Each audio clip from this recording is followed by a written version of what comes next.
On a clear day when the sky is blue and there's just enough breeze to blow the clouds away, you can stand on the big hill above the valley and watch Duck and Oliver far below, busily at work on Duck's branch line near the sea. The two engines are very proud of their matching coats of gleaming color. Oliver often talks about the time that Douglas saved him from scrap. If it wasn't for his help, Oliver will say, I might have been caught when I ran away from the scrapyard, and I would never have come to live here on Sir Topham Hatt's railway. The other engines all wanted to know about Oliver's adventures. Amazing, remarked Henry. Oliver, said James, has resource. And sagacity, put in Gordon. What does that mean, whispered Percy. I think, replied Thomas, it's about being clever and wise. He is, finished Gordon, an example to us all. I'm sorry to say that Oliver became very puffed up in the smoke box. Henry says I'm amazing. He's right. He whistled as he swooshed along the line. One day, Sir Topham Hatt came to see him. You are doing well. Now you must learn how to look after freight cars.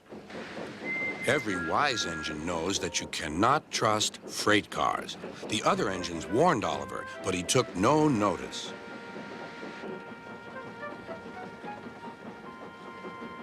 You think I can't manage, he said huffily. Gordon knows better. He says I'm sagacious. You may be good gracious or whatever you call it, but cars can be troublesome, and... Say no more, Duck, interrupted Donald. It's a pity, but the wee engine'll just have to learn for himself. Oliver pulled some loaded cars to a siding and pushed the empties to the chute.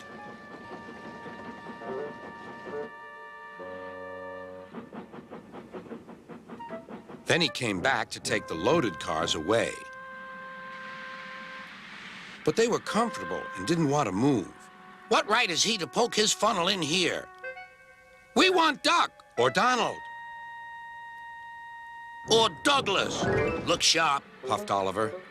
That's not the way to speak, hissed the cars. We'll get even. Oliver heard nothing. The cars moved smoothly at first, then suddenly Oliver felt them push forward. His driver applied the brakes, but they were useless against the surging cars. On, yelled the cars. Oliver fought hard, but still they forced him on and on.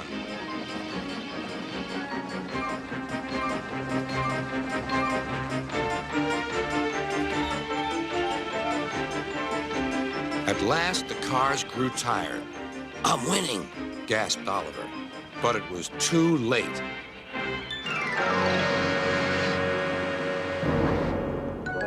Oliver lay bruised and bemused, bunker down in the turntable well. Duck surveyed the damage. Hello, Oliver. Are you being a good gracious engine? Beg pardon, but we really don't like this sort of surprise. Donald and Douglas will miss their turntable until it is mended. That evening, Oliver was hauled gently to safety. I'm sorry, sir, he said to Sir Topham Hatt. I should have listened to Duck's advice. I don't feel good gracious or whatever it is. I just feel silly. Well, Oliver, replied Sir Topham Hatt, now you know the damage cars can do. Yes, I do, sir. I look like a load of scrap iron. Oh, I don't think so, laughed Sir Topham Hatt. But you do need to go to the works to be mended. The other engines now felt sorry for Oliver. The branch line won't be the same without you, whistled Duck. Come back soon. A few days later, Oliver did come back. His coat gleamed brighter than ever. He was a wiser engine, too. Never made a mistake about cars again.